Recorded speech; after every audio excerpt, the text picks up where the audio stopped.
Sziasztok! Sok szeretettel köszöntelek benneteket. Remélem, hogy technikailag rendben vagyunk, hogy kép is, hang is van.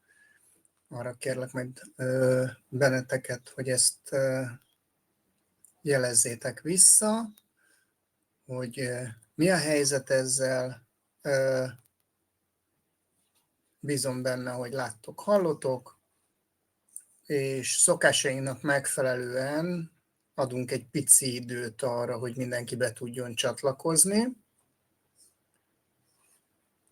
Úgy látom, hogy ez egyébként most éppen folyamatban van. Szuper. Na. Amíg mindenki csatlakozik, addig, ahogy szintén szokásos, meg régebben megszokhattátok, egy pár, ilyen közérdeklődésre esetleg számot tartó információt szeretnék veletek megosztani. Az egyik legfontosabb, hogy hát itt a szeptember, ilyenkor mindig indulnak a tanfolyamaink, ugye szépen sorban 2 hetenként blokkokba indítjuk mindig a képzéseket. 18-án először a alapmodulok fognak elindulni. Sziasztok mindenkinek, örülök, hogy itt vagytok. Rá 2 hétre a szakmai tanfolyamok, mindenféle szakmai tanfolyamunk, tehát FITO, ETT, AMM, Erikának a főzőiskolája, gyakorlatilag mind ott egy kupacban, és arra rá 2 hétre, október közepe táján, tehát elindulnak a bakterápiás nagyképzéseink, a bakvirágterapeuta és a bakvirág tanácsadó képzés is, tehát ez menetrend szerint fog alakulni. Ami nem annyira tanfolyami kérdés, de azért sokakat szokott érinteni, meg nem baj, ha itt is elhangzik, hogy időközben, hogy szeptember vége felé, 24-én egy webshopos akciónk lesz, azt, hogyha valaki a virágesszenciák iránt érdeklődik, érdemes figyelni, mert szeptember 24-én Edward Bach szülinapján hagyományosan relatíve nagy akciót szoktunk tartani, ez idén is így lesz, úgyhogy érdemes rá készülni, érdemes rá figyelni, és nem nagyon lemaradni róla.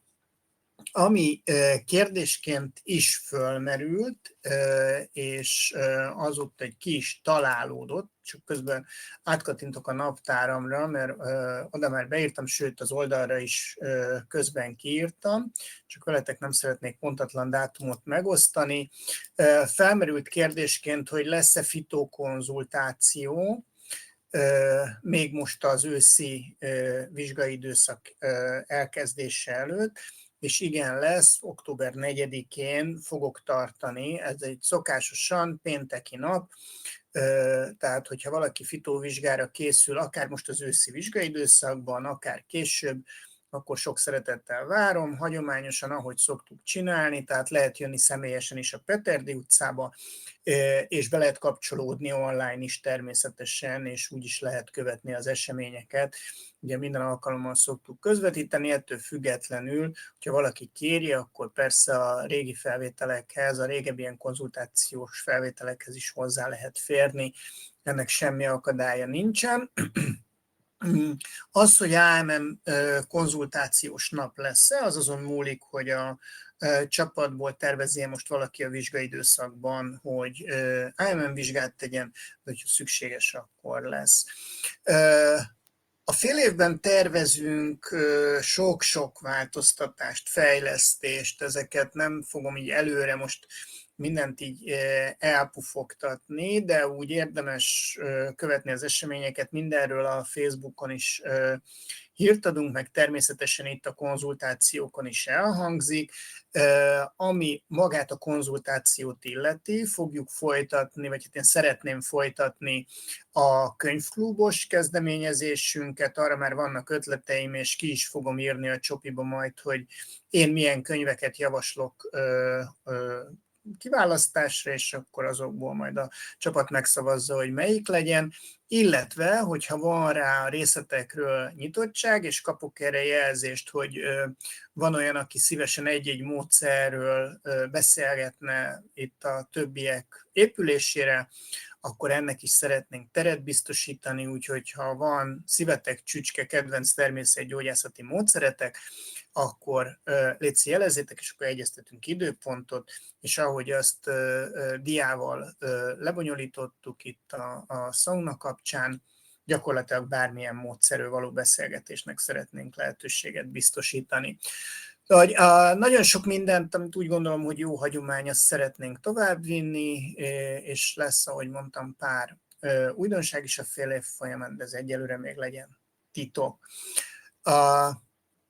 Persze bármilyen javaslatotok, kérdésetek van, akkor azt nagyon szívesen fogadom. Maga a fél év egyébként ilyen tennivalók szempontjából meglehetősen lightos lesz. Összesen 2 időpontot kell majd tulajdonképpen megjegyezni, de erről Manyi minden esetben jó előre időben fog értesítőt küldeni nektek, hogy senki semmiről nem maradjon le. November 5-e lesz egy okfős jelentkezési határidő azoknak, akik a következő modulvizsgai időszakra szeretnének bejelentkezni, ami február elején lesz, tehát arra lehet számítani, aki EU-ből, TG-ből szeretne modulvizsgát tenni, nekik ez lesz egy fontos dátum. Aki pedig szakmai vizsgára szeretne következőre bejelentkezni, a tavaszi vizsgai időszakba, a FITO-ból, AMM-ből, bármiből, nekik pedig a december 31-e lesz a következő fontos határidő, tehát igazából ott azt fogjuk javasolni, hogy már jó előre időben jelezzétek a kéréseteket, hogy adatlapot megkaphassátok. Ugye ezek a határidők, végső határidők, senki nem gátol meg abban senkit, hogy akár 2-3 héttel, egy hónappal előre leadja a jelentkezését, automatikusan oda sorolódik, különösen karácsony környékén majd fogjuk sokat mondani nektek, hogy ne hagyjátok az utolsó pillanatra, ott a posta is leterheltebb, meg össze-vissza dolgozik mindenki, tehát ott nagyon figyeljetek oda arra, hogy 31-ig mindenképpen beérkezzen. És az az igazság, hogy én például most nem tudom, hogy fognak például a 2 ünnep között azok főben dolgozni, vagy nem dolgozni. Talán fontos információ lehet, ezt ne nagyon terjesszétek, hogy itt mindenféle módon így ezt megosztom veletek, de tudok mondani nektek egy olyan hozzávetőleges időpontot, amikor azt gondolom én, hogy lesznek fitóvizsgák. Az október 21-i hét környéke lesz, ezt abból gondolom, mert én is leszek fitóvizsgán, és azon a héten leszek én is fitóvizsgán, tehát ha tömbösítve tartják, ami hol úgy szokott lenni, hol meg nem, akkor arra lehet számítani, hogy ez az október közepe második fele, hogyha még nem kaptatok értesítőt, már pedig azt gondolom, hogy még nem kapott senki értesítőt a dátumról, kb. Oda lehet tervezni, de azért ne centízzétek ki nagyon, hogyha valaki most tervezi a vizsgát. Na, én azt gondolom, hogy általános információból ennyi gyűlt össze, hát kicsit nyáron mindig uborka szezon van, de nagyon sok jó kérdést küldtetek, úgyhogy kicsit rá is fogok arra fordulni, hogy ezeket a kérdéseket megválaszoljam, és közben újra, ahogy mindig bátorítalak benneteket, hogy itt is tegyetek föl kérdéseket, nyugodtan lehet, akár a chatfalon keresztül, akár hogyha az úgy bonyolult vagy hosszadalmas, akkor lehet jönni képpel, hanggal, csak szólni kell, mert ugye ezt erről az oldalról nekem is engedélyeznem kell a Demio felületén, és akkor szóban is el tudjátok mondani a kérdéseteket. Úgyhogy szerintem amíg ezen gondolkodtok, bele is csapunk, és így megpróbálok nagyjából most így a Facebook üzenetek sorrendjében haladni, mert úgy praktikus, zömmel ott érkeztek most kérdések, és az első az rögtön egy nagyon-nagyon aktuális és nagyon jó és sok hullámot verő kérdés, hogy hogyan álljunk ahhoz, hogy az Unió számos gyógynövény betiltását tervezi. Ugye ez egy nagy hír mostanában, sok helyen lehet vele találkozni, egyébként relatíve sokan foglalkoztak is vele, és először is ugye nagyon fontos kihangsúlyozni, vagy nagyon fontos szerintem mindenkit megnyugtatni, hogy nem, így ez a mondat ebben a formában nem állja meg a helyét. Az Unió nem tervezi egyes gyógynövényeknek a betiltást, ugye szám szerint egyébként 100-on fölül van az érintett gyógynövények, illetve növényi eredetű hatóanyagoknak a száma, amiről szó van, és 10-valamennyi kiemelt fontosságúnak tekintett ebben a vonatkozásban. Ugyanakkor két dolgot nagyon-nagyon fontos hangsúlyozni, hogy egyrészt ezeknek az anyagoknak, és mondom, ezek nagyon vegyesek, olyan is van benne, ami egyébként Európában jelenleg sem forgalmazható, az étrendkiegészítőkben történő felhasználását szeretnék jogszabályi úton korlátozni, illetve valamilyen módon a felhasználhatóságot szabályozni. És ugye ez tehát nem azt jelenti, hogy adott esetben az Orbánc-fű, ami egyébként például a kiemelten kezeltek közül az egyik ilyen nagyon érintett gyógynövény, az gyógynövényként nem lesz kapható. Nem jelenti azt, hogy nem lesz felhasználható például a keverékek készítésre, hanem azt jelenti, hogy étrend kiegészítőkben feltehetőleg korlátozni fogják a napi adagra jutó felhasználható mennyiséget, ugyanis az egész jogszabály tervezetnek, ugye a harmadik fontos dolog, hogy ez egy tervezet.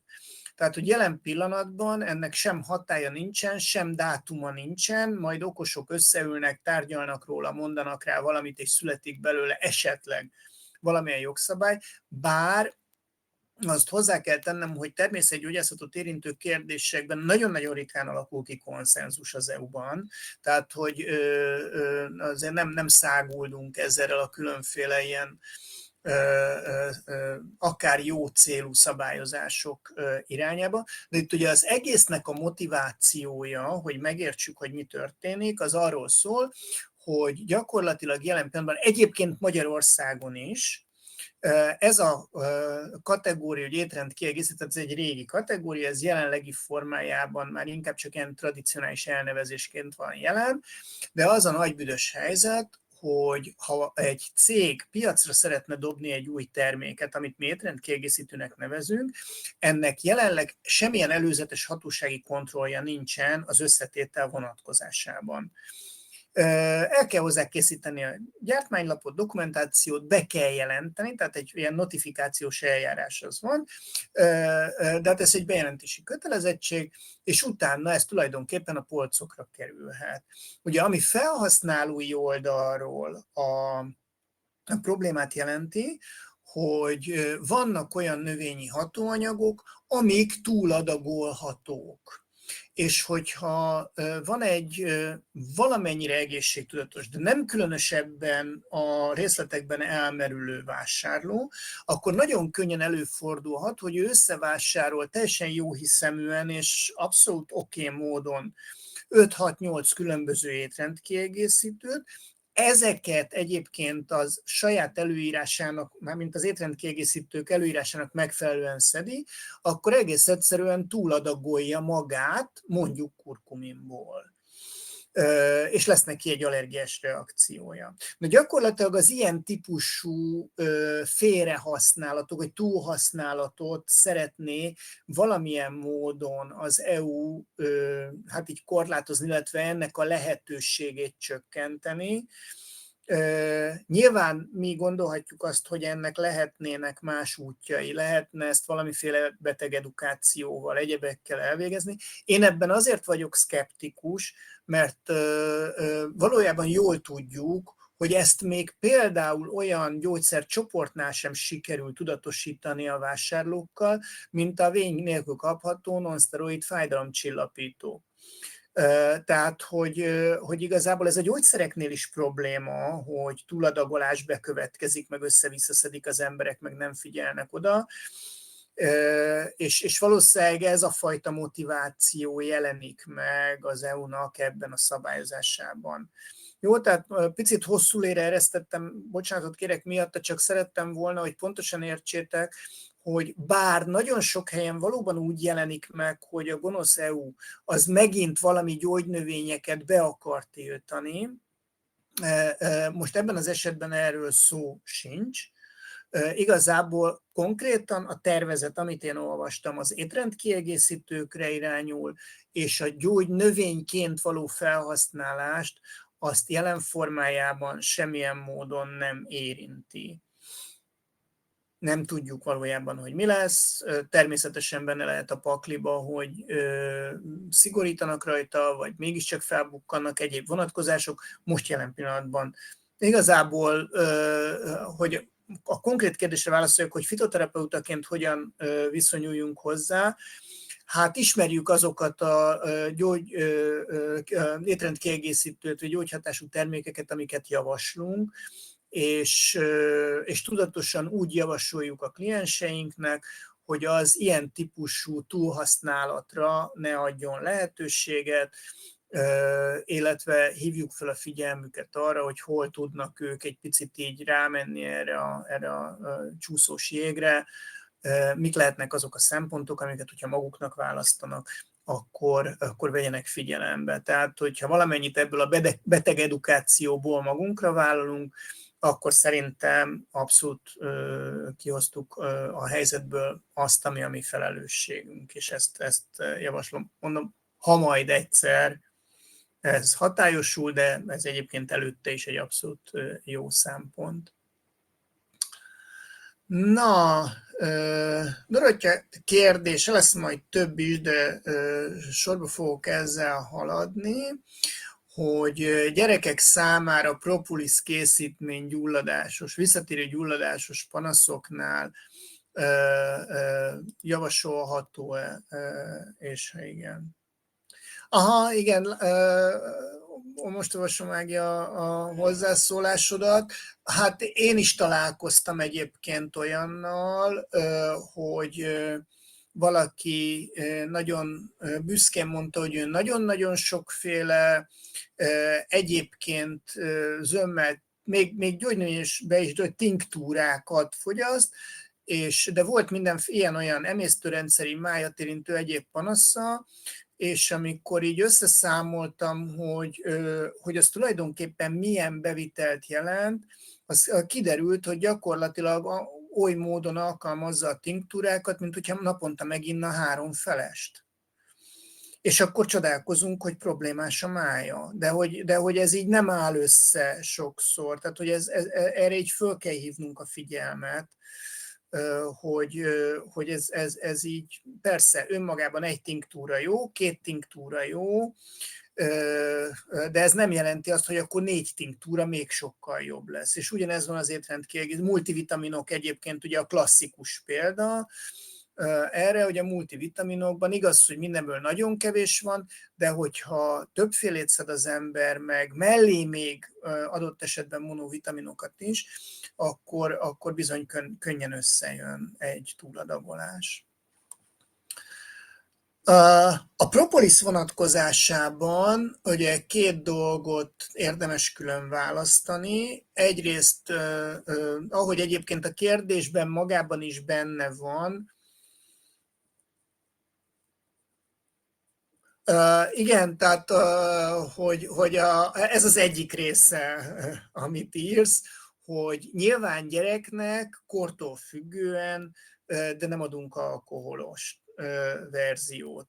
Nem is nagyon szokták szeretni, még nagyobb, az én személyesen családon belüli tapasztalatom az, hogy még nagyobb korban sem nagyon szokták szeretni.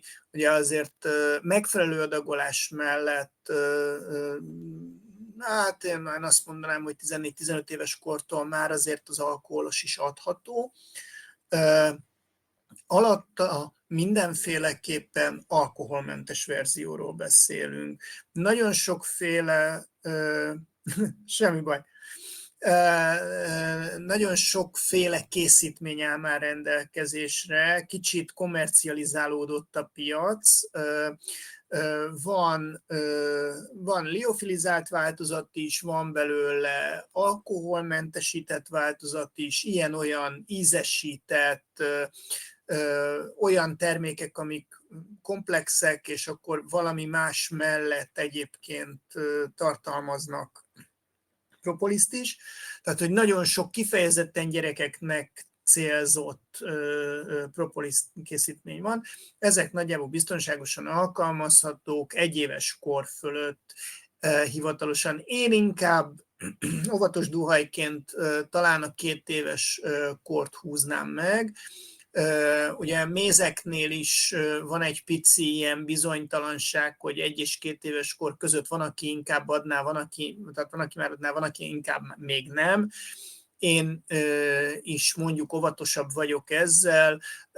Jellemzően ugye azért, mert nem a virágpor a fő probléma benne, hanem ott a benne lévő egyéb szennyező, vagy potenciális szennyező anyagoknak a jelenléte miatt lett kérdéses, például a méz, és ilyen értelemben azért a propolis sem biztos, hogy akár vegyszerektől, gyógyszerektől, egyebektől olyan mértékben mentes, hogy azt mondjuk így bátran vagy nyugodtan adnánk egy ilyen picikének, aki azért még 2 éves kor körül is nagyon sok idegrendszeri fejlődési fázison átmegy.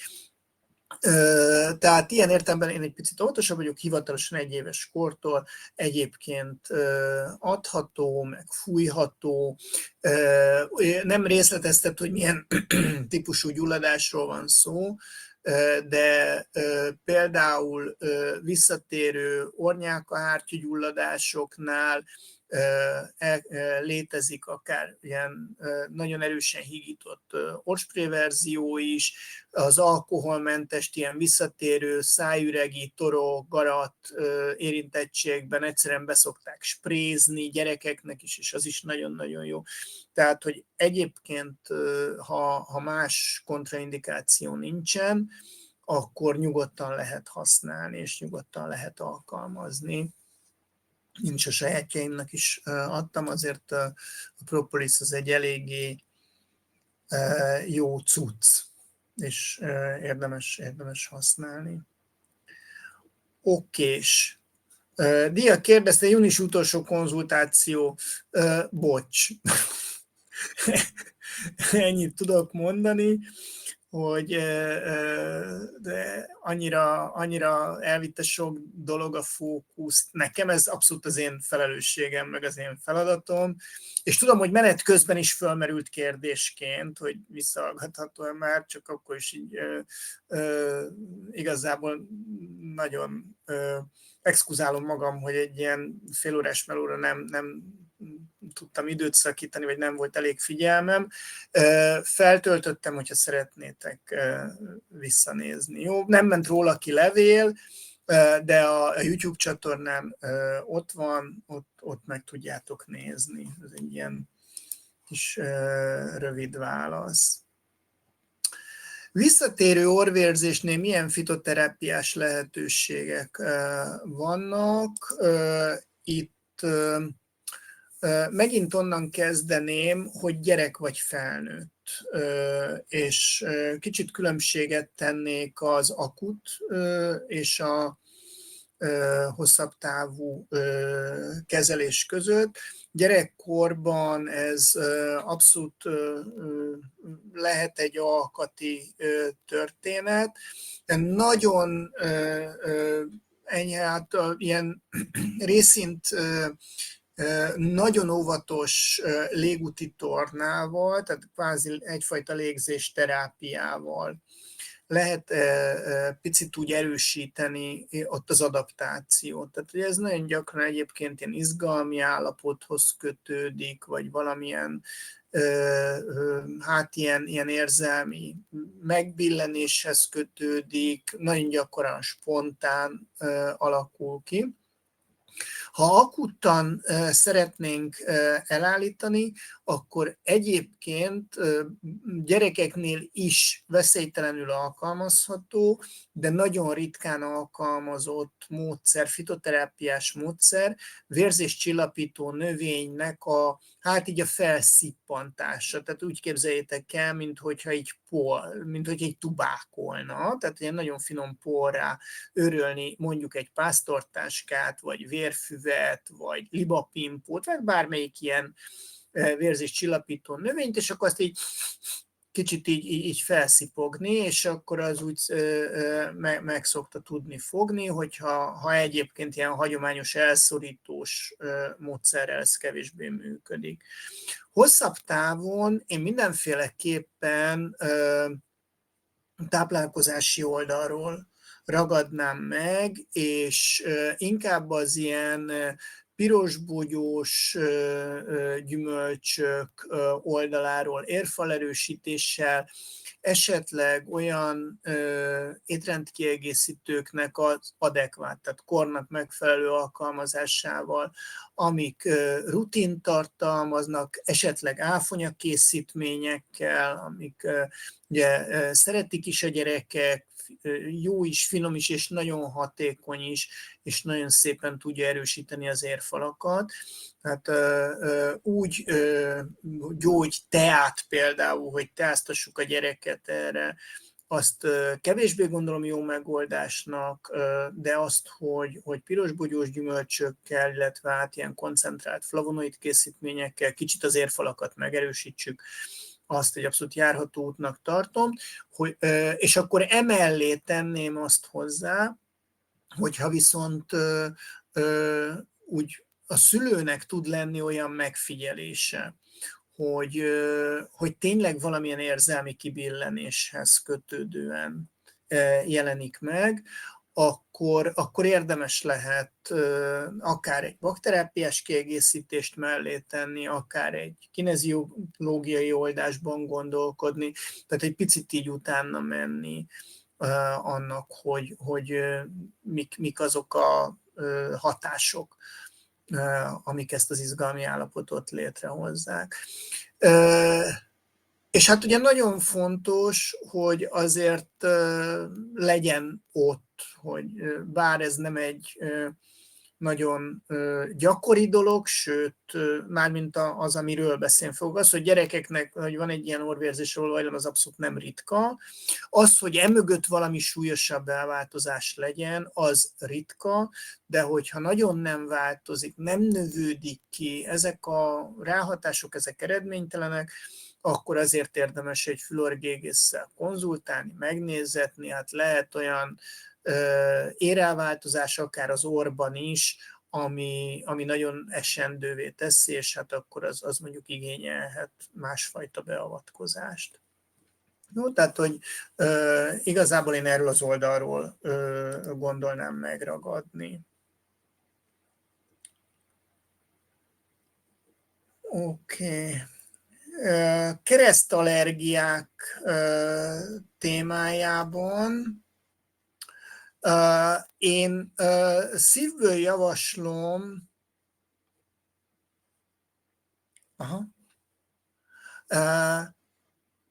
keresztallergiák témájában szívből javaslom a Budai Allergia Központnak a honlapját. Több cikkben, nagyon jó összefoglalókkal, konkrétan akár azt is, hogy melyik, mivel, hogyan hajlamos keresztbe hatni. Ugye itt általában pollen és táplálék keresztallergiákra szoktunk gondolni, illetve az gyakorlatilag a legtriviálisabb, az van legjobban benne a köztudatban. Ugye itt a kérdésben is megemlíted a parlagfüvet, hát azt szerintem így nagyon sokan tudják is, hogy tudom én, a dinnye, a banán, az sok parlagfű allergiásnak nem barátja, és akkor ugye lehet egy ilyen torokkaparás, meg sok minden más is. emellett még azért más többféle uborka, cukkini, ilyesmi is szóba kerülhet. Ugye nyírfával kifejezetten sok keresztallergén van, tehát ott táblázatot is találtok, meg cikkeket, amiben egyébként több cikkben ki van bontva ez az egész keresztallergia témakör. Érdemes onnan elindulni, én azért szeretem, mert ott teljel közel még szakirodalmat is javasolnak, tehát egy picit még tovább lehet menni a kutakodásba. Hát az, hogy igen, tehát hogy egy konkrét illóolajos készítmény, csalánkiütéses lett tőle a gyerek, az első kérdésem nekem az lenne, hogy ez egy saját összeállítású készítmény, vagy bolti, vagy hát egy gyártó állította össze. Hogyha gyártó állította össze, akkor ott van biztonsági adatlap, tehát hogy az például egy jó kiinduló pontot jelent, hogy milyen olyan allergén összetevők lehetnek benne, amire csalánkiütéssel reagál a gyerek. Hogyha házi, akkor nyilván ezt magunknak kell elvégezni, hogy kicsit utána menjünk. Az Orbánc-fű macerátum az lehet egy jó kiinduló pont. Ugye az Orbánc-fű azért az egy elég erős hatású, nagyon trükkös gyógynövény. Ott az is kérdés, például ott ugye a hordozóolajnak a minősége, tisztasága. Látom, írtad, hogy ez saját készítmény, a maga az Orbánc-fű macerátum is saját volt. Az nem. Hát akkor, hogyha arra gyanakszol, akkor érdemes megnézni a macerátumnak az összetételét, milyen olajban, milyen módszerrel, milyen tisztaságú, stb. Hát ezek mind akár valami szennyeződés is lehet. Mondjuk a Panaromra nem annyira jellemző, hogy szennyeződés legyen benne. Meg az is kérdés, hogy korábban például ugyanerre az összeállításra adott-e a gyermek hasonló reakciót. Ugye az is lehet, hogy egész egyszerűen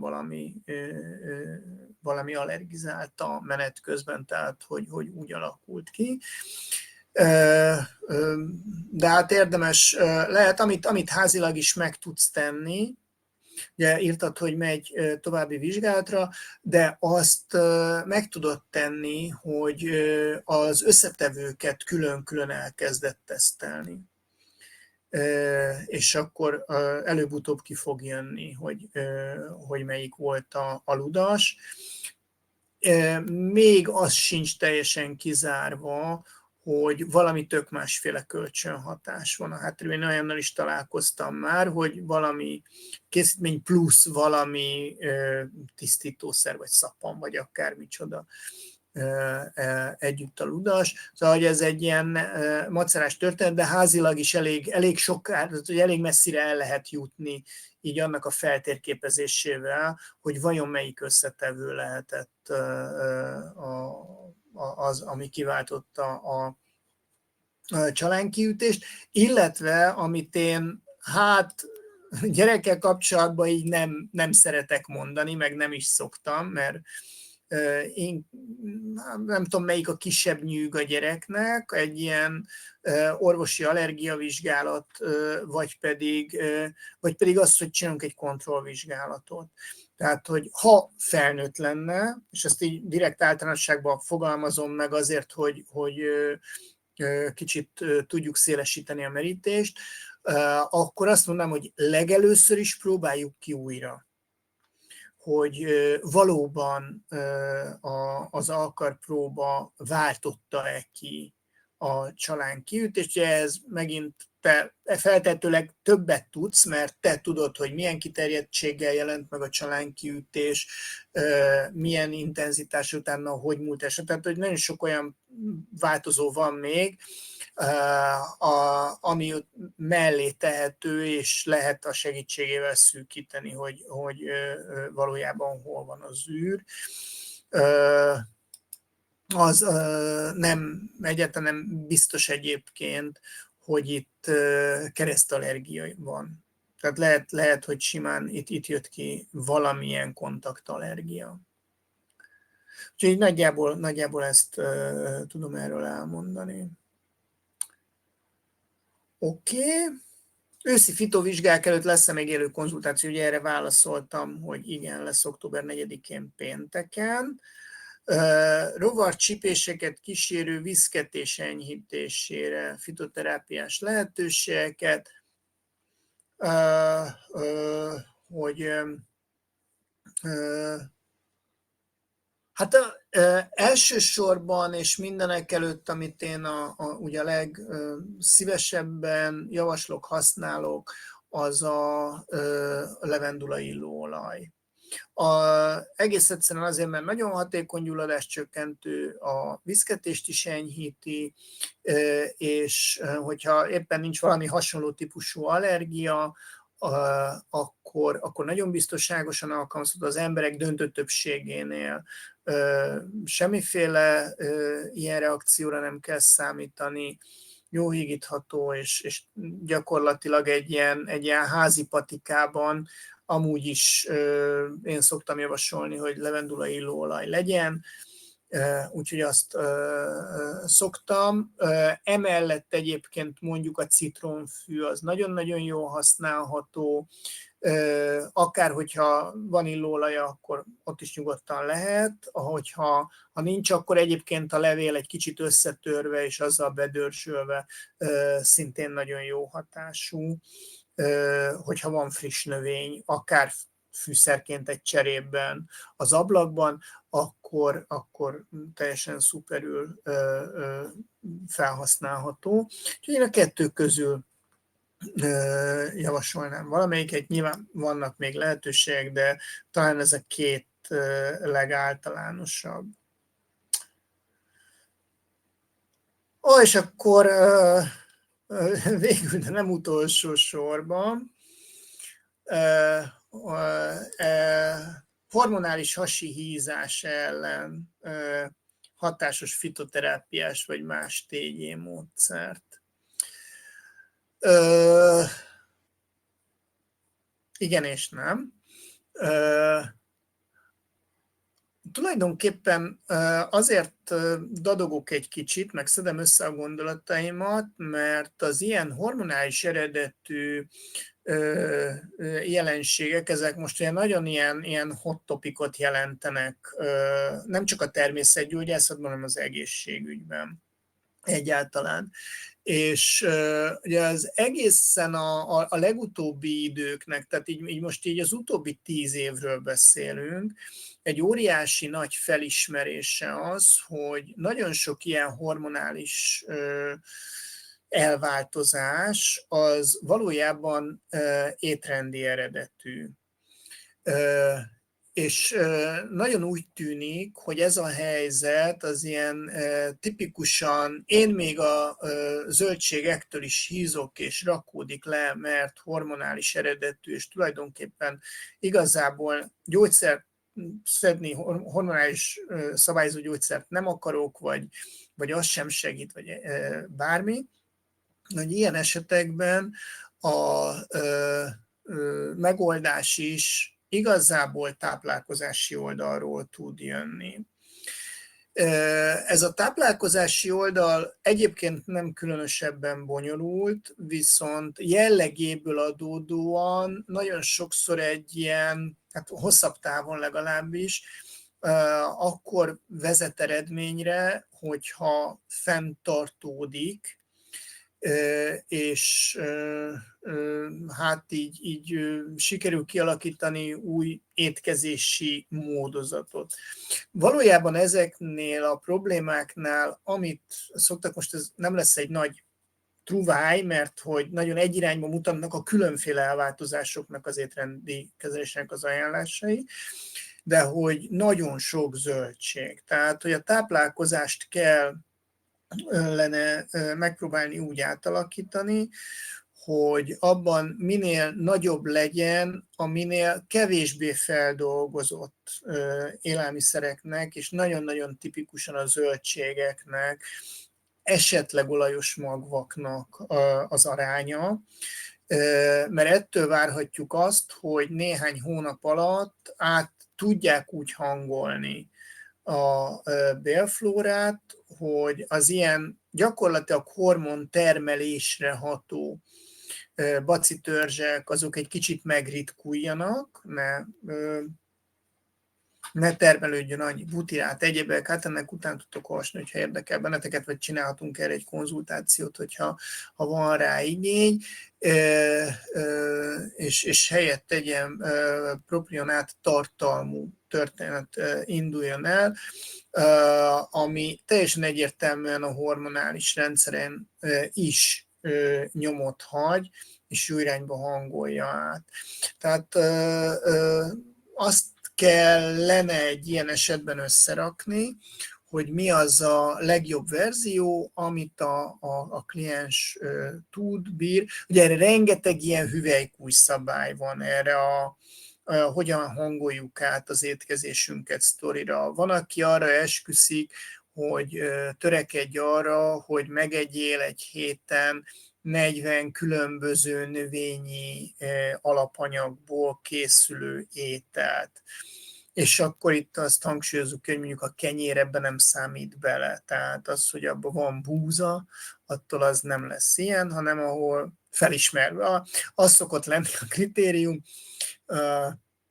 Nagyon vicces meghatározást hallottam erre egy szakértőtől, hogy amit egy 3 éves gyerek felismer, az számít bele, tételezzük fel, hogy ismeri a növényeket, tehát, hogy ilyen irányba el lehet indulni, hogy először így behozni, kiválogatni azokat a dolgokat, amiket szívesen fogyaszt, és ugye nagyon fontos, hogy minél többet ebből nyersen sikerüljön elfogyasztani, és hogy a napi bevitt ilyen növényi anyagoknak a mennyisége az úgy azért érje el a fél kilót. A minél kevésbé feldolgozott forma az egyébként nagyon sok ajánlásban, tipikusan még a turmixokat, smoothikat sem nagyon javasolja, hanem kifejezetten az ilyen rágnivaló, hosszabb rostszerkezetet meghagyó formákat preferálják, mert hogy azok tudnak úgy fermentálódni, hogy aztán a jó bélbaciknak tápanyagot szolgáltathassanak.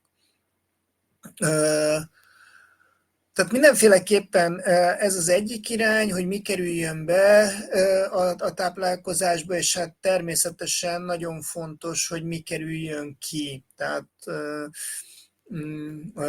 itt különböző szigorúságú ajánlások fogalmazódnak meg. Azért a feldolgozott, tartósított, ilyen-olyan módon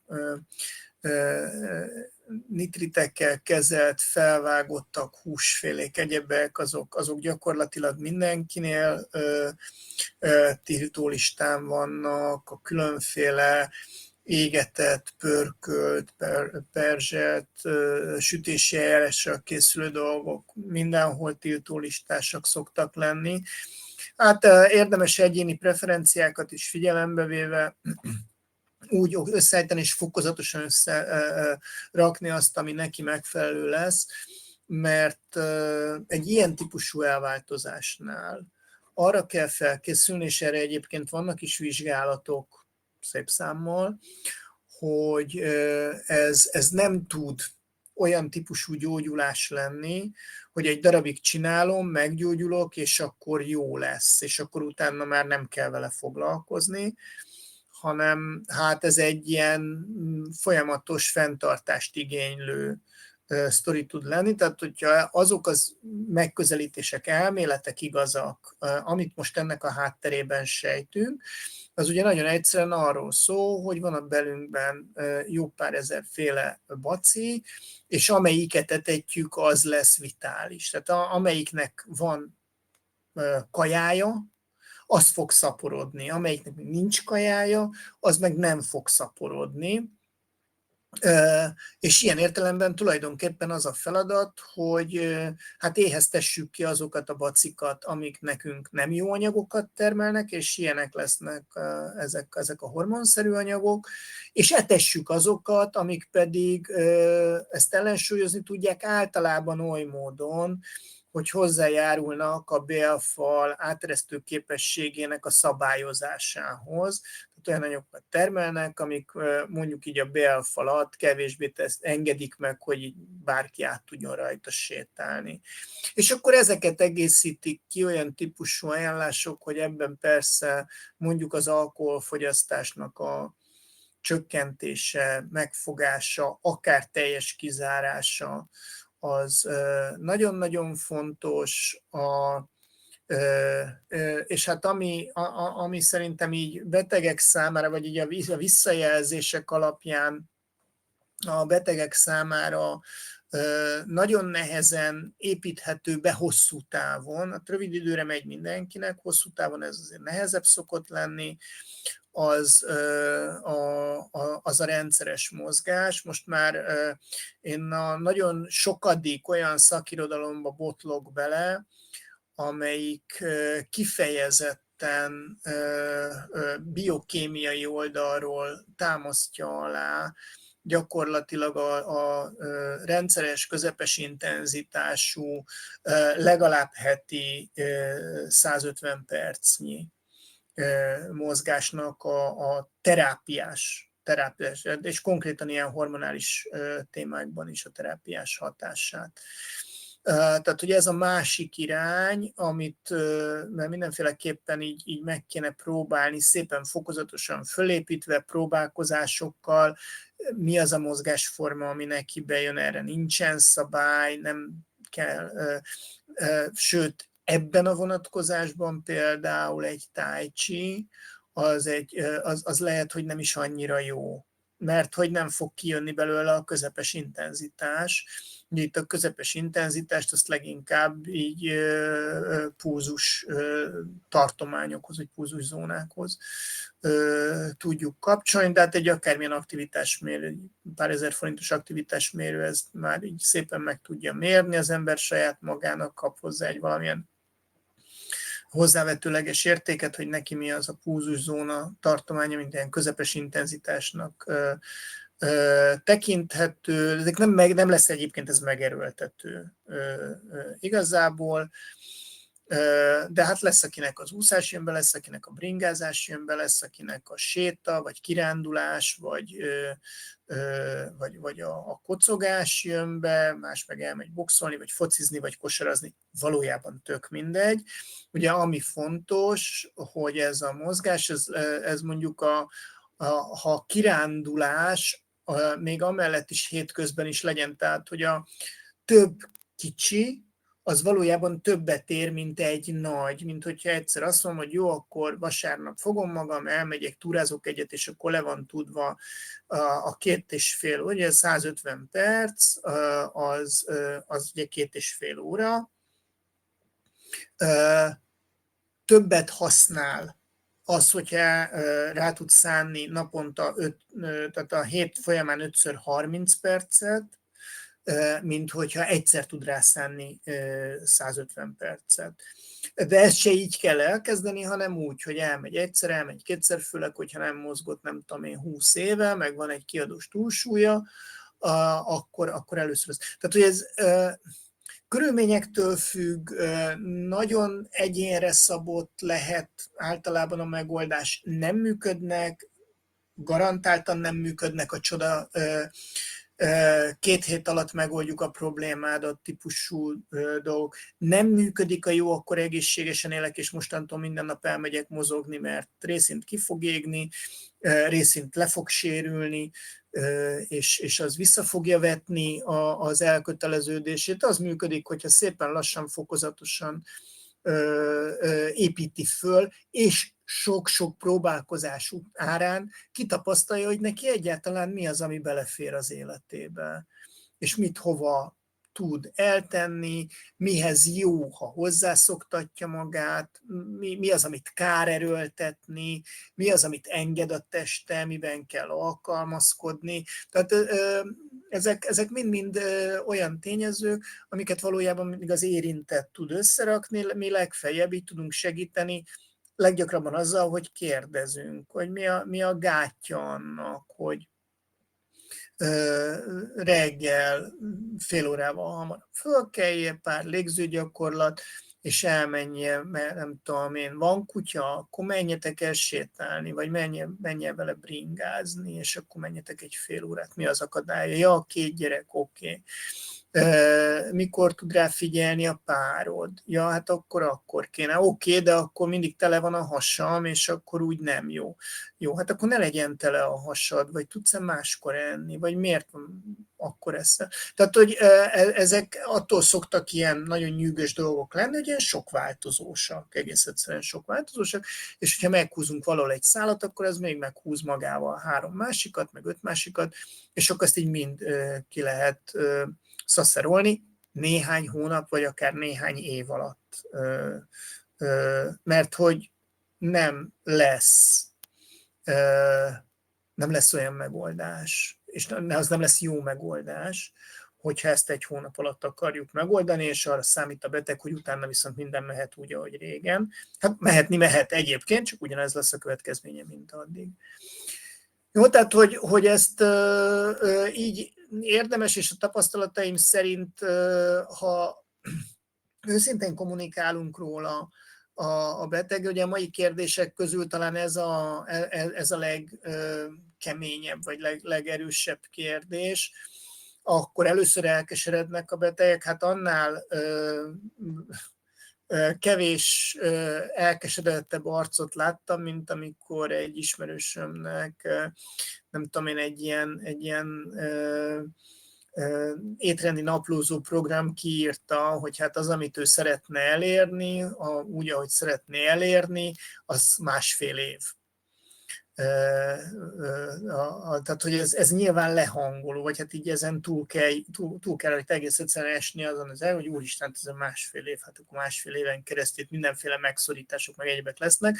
Ugye ez a cél, amiben mi tudunk segíteni, hogy ez nem megszorítás legyen, hanem legyen egy eszközrendszer arra, hogy én hogyan tudom azt másképp csinálni, amit addig csináltam. Hol csúszok meg kajával. Azért, hogyha ezt mondom, hogyha túlsúly van, akkor azért ott van egy túlfogyasztás, és akkor ezt hogy tudjuk a legjobban megfogni. Működik az időablakos? Nem működik. Működik egy böjtnap, vagy 2 hetente egy böjtnap, vagy havonta egy böjt, és 2-3 nap léböjt, vagy másféle böjt. Tehát nagyon sokféleképpen össze lehet rakni, és ki lehet válogatni, hogy mi az, ami nekem akkor beválik, és akkor majd igazítani ahhoz, hogy változik az élet.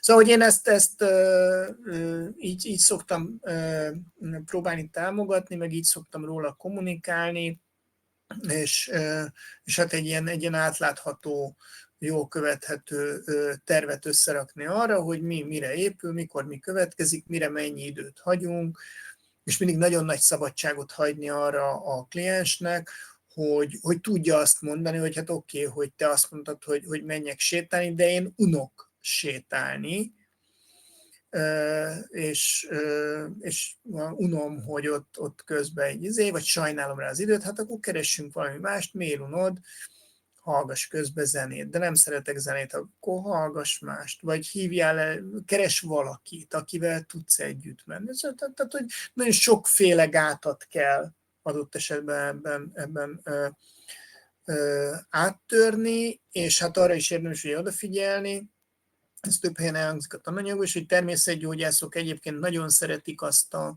fajta megközelítést, hogy jó, akkor tessék egészségesen táplálkozni, meg egészségesen mozogni, meg egészségesen aludni, meg minden, hogy ezek nem mennek egyszerre. Tehát, hogy ha hirtelen akarunk sok mindent, akkor abból tényleg kiégés lesz. Egy picit olyan, mintha messze kanyarodtunk volna, de hogy valójában ez a hormonális alapú hasi hízás, ez annyira egy ilyen fókusztünet, amiben egy nagyon sok minden összeadódik, és egy nagyon jó példa, egyrészt nagyon sokaknak van. Ugye a hasi zsírról tudjuk is, tehát a nagyon tipikus hasi típusú túlsúlyról tudjuk is, hogy önmagában is egy hormontermelő szerv, ami folyamatosan fenntartja a szervezetben a gyulladásos hajlamot, hogy mindenképpen érdemes egy kicsit így alaposabban a mélyére nézni, és nem valószínű, hogy működne, mert minden 20 emberből legjobb esetben is csak egynél működik, az hát fogyjál le típusú nagyon hatékony mondás, mert hát ez így kicsit karcsú ajánlás, hogy le kéne fogyni. Ezt egyébként elmegy egy orvoshoz, akkor ezt ingyen megkapja, ezt a nagyon-nagyon jó tanácsot. Na, hát nyilván erről a részről sokat lehetne még beszélni, mondom, vagy megerősítem, hogy akár egyszer rászállhatunk erre egy hosszabb elmélkedést is, de azért az alapok szerintem így körvonalazódnak belőle, hogy én mindenkit arra szoktam bátorítani, hogy próbálkozni kell bátran. Egy kajálással, 2 kajálással, 1-2 hét alatt, meddig tudom én enni nem tudom én, a répát, meddig működik az a vacsi, hogy répakence, nem tudom én micsoda, zöldség, zöldleveles, nem tudom én, rukkola vagy spenót kis olívaolajjal. Mert hogyha van monotóniatűrés, akkor lehet, hogy tök sokáig működik. Ha nincs monotóniatűrés, hát én nem eszem 3 napig ugyanazt, akkor változatosabban kell. Ilyen is van, olyan is van. Jó, oké, hát nagyjából a vége felé járunk az 1 órának, és egyébként a kérdéseknek is a végére értünk, amiket küldtetek, úgyhogy én nagyjából ezt terveztem. Gondoljátok gyorsan végig, hogy van-e még kérdésetek. Addig megerősítem, hogy figyeljétek a Facebook csoportot, mert hamarosan, valójában most akartam amúgy szavazni veletek arra, hogy melyik könyv legyen, csak elrontottam a kis kérdező felületet, és az egyik könyvet, amit így érdekesnek gondoltam, azt nem írtam ki.